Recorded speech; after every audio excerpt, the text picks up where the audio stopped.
This is by far my most ambitious video yet, 100 tips in 10 minutes. But before we get into them, if you learn anything new from watching this video, then be sure to hit the like button and subscribe because it really helps out my channel. Alright, let's get straight into the video. The first thing you should do is open up settings and turn on hold to swap. This allows you to organize your inventory quicker than manually dragging each item. While you're still in settings, go down and turn off confirm edit on release. This allows you to get better crosshair placement while still keeping fast edits. Over here is my sensitivity. You shouldn't copy it exactly, but I play on a slower sense, which is something I recommend to most players. Now if you play keyboard, scroll down the keyboard movement and copy these senses down exactly. This allows you to get perfect double movement. If you play on controller, make sure your edit bind is set to something comfortable. Turn on auto open doors in case you mess up an edit. Turning off replays can help reduce lag. Also, a good mind trick for lag is to turn off these settings so you can't see your FPS or ping. Make sure all these are off for the smoothest performance. You can turn off pre-edits to stop this editing glitch. If you're getting third-partied, start using harder materials like brick that's harder to break through because the third party is likely to shoot the other player. If you're the third party, don't put yourself between the fighting players, rather put yourself behind one and let that player be the one in the middle. If you get cracked,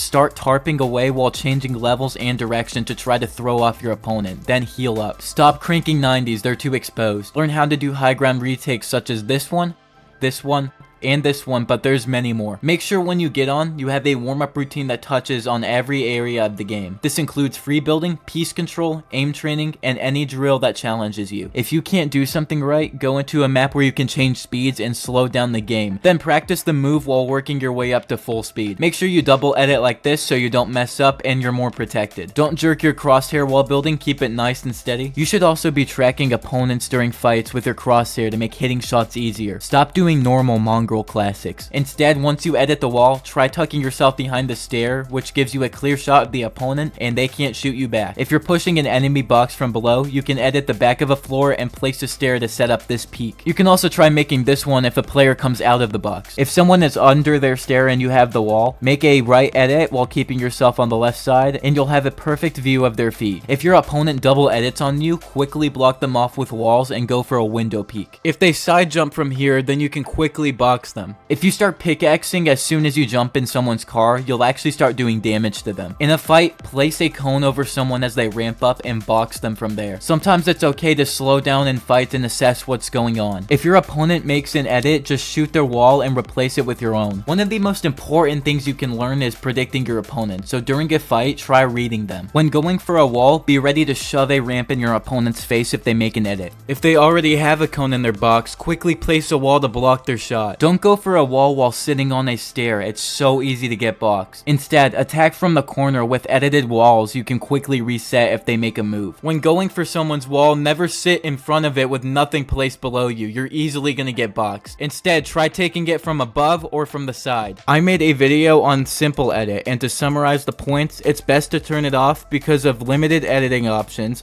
bad crosshair placement, and slow resets. The best way to truly see improvement is picking one area of the game you're bad at and focus for a week on ways you can fix and improve that specific area. Another thing you can do to see improvement is by writing down the exact way you died over the course of many games, and if you see a pattern, work to fix it. So learning to exploit into your opponent's box is very powerful, and there's many different forms of doing that. One of them involves placing a stair above you, getting the wall one shot, and on your last pickaxe swing, you jump forward and it'll push you into the box. Another one has you shooting a wall until it's one shot, then run at the wall and right as you're about to hit it, shoot it and it should push you in. The last one's similar to the second, but instead of running into the wall, you're sliding into the box. A lot of people struggle to reset a wall that has the same shape as a stair, so the best way to do it is by holding out your blueprints, and you should see an edit button for the wall, then you click and reset it. Always stay calm in your fights, don't panic because it'll hinder your gameplay. If you want to ensure that you're gonna make it to endgame, the best way to do that is positioning yourself on the dead side of zone. To know where it is, you need to pull up your map and determine where the least players are rotating in from. If we take a look at this map from a Division 1 FNCS match, you can see that where the POIs are more tightly packed together, you have more players. But then the areas of vast space where you have nothing around, there's hardly any players. There are many ways you can bait someone into opening their box. You can swing once, half swing, or simply take out your pickaxe. Never make this edit. 9 out of 10 times it's not optimal and it leaves you exposed. If someone's sitting on your wall and your ping allows for this, make an open open edit for half a second, then reset. Your opponent a lot of the time will get trigger happy and end up firing a shot that breaks the wall and allows you to shoot them freely. You can also pre-fire by waiting for them to break the wall and shooting your shotgun in between the wall being destroyed and the new one being placed. This is a counter to the first exploit I showed earlier. If you see your opponent setting this up, quickly flip up your cone and reposition out the back of your box. When repositioning, sometimes you can open up one side of your box for a second to get them to focus on that side, then simply go out the other side. The reason I try giving you efficient peeks and edits is to stop you from taking 50-50s, which is when you and your opponent have an equal chance at killing each other, and the only thing determining the winner is whose aim's better. Another area of the game you shouldn't 50-50 in is off spawn, because there's only two outcomes. One, you get a free kill,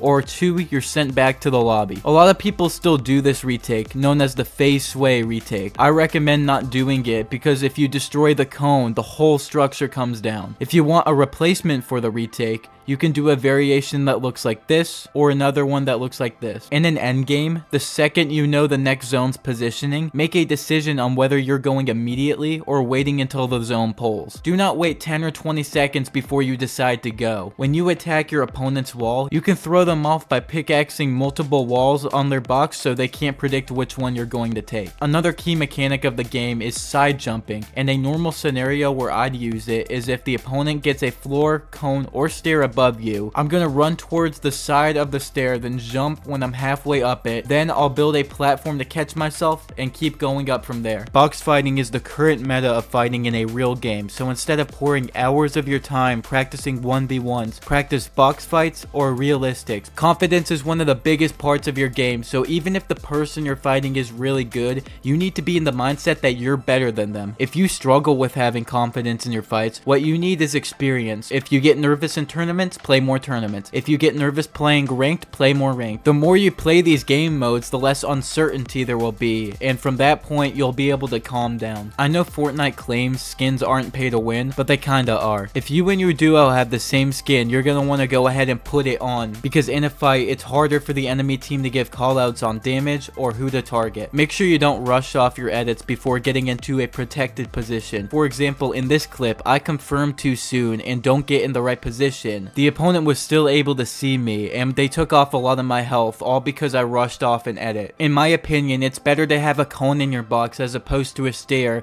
because it's more versatile and it's easier to fight with. Every time you know where the next zone is, pull out your map, zoom in, and mark the border. This can make things easier by giving you a reference point of where you need to be, and it's especially true when moving zones start. If your opponent puts a cone or floor above you and they open the edit, quickly place walls, make an edit, and shoot them. Be aware that the middle window is bigger than both the side ones. In my opinion, controller is good if you're a casual player and you want to see success without grinding. If you truly want to take your game to the next level, mouse and keyboard is the better option. PCs are very expensive, so if you want something that runs Fortnite very well at a cheap price, I'd actually recommend buying an Xbox Series X, since it gets 120 frames, has internet access, and is very reliable for keyboard and mouse. Now, if you have a little more money, you can do what I did and get a budget PC and slowly upgrade it over time. If you don't get the wall the first time, don't try again a second time in a row. Similarly, if you're going for a cone and the floor is already edited, do not double swing on that cone. In a fight, when you box up, do it with multiple boxes to give yourself some room to breathe. To catch my opponent off guard, sometimes I'll act like I'm repositioning out the side of the box, and in that second and a half when their attention's over there, I'll come back to the front wall and catch them off guard. A lot of people already know this, but those really big bulky skins you might like actually have a larger hitbox, so I wouldn't recommend using them in game. Try using natural cover to save mats. If this lock icon pops up, that means someone's in the cone. Even though I stated earlier I think keyboard and mouse can take your game to the next level, you should still play controller if you want. It's your preference, and if you want to get better on it, I'd recommend playing claw or buying paddles. Don't change your sensitivity every time you die, because constantly changing it prevents you from developing muscle memory. Always be ready for your opponent to reposition when attacking from above. Go to Fortnite.gg to see where all the chest spawns are. You can also use it to map out a loot path for ranked or competitive. This map helps you practice making protective edits by damaging you if you're not fully hidden. In a trio, there's 3 roles: IGL, Fragger, and Support, and each player needs to take on a role. IGL, or the in-game leader, is responsible for rotations, deciding whether to take fights, and tarping in endgame. Fragger is the fighter. They're in charge of getting refreshes, applying pressure, and supporting the IGL. Support needs to give the IGL and Fragger resources, assist in fighting, and watch out for the team during fights. When ramping up, it's stair, floor, wall, not floor, wall, stair. If your opponent's to the left or right of you, place a wall, stairs everywhere, 2 cones in front, more walls, then edit out. This can confuse them. Quad and triple edits aren't as important as you think, so don't stress over them. Always be on guard. Certain players will try spraying into your box if you make an edit. Don't make a peanut butter edit if the opponent's stair is parallel, because they might just run into your box. Your inventory should have a spray weapon and shotgun in the first 2 slots, movement in the third, and heals in the last 2. Reload is actually pretty good practice since it's fast paced and you get multiple lives. Always be on the move. Never stand still for anything unless you're covered. Not every fight is worth taking. Learn to recognize what fights are worth it and which ones aren't. Make sure you communicate everything you see to your trio. Wait a few seconds after boxing up for your builds to strengthen before you reboot someone. Make sure visual sound effects is on, and always make sure you conserve your hard materials. Lastly, join my Discord server where I can answer your questions directly, linked in the description. Alright, thanks for watching, and I'll see you in the next one.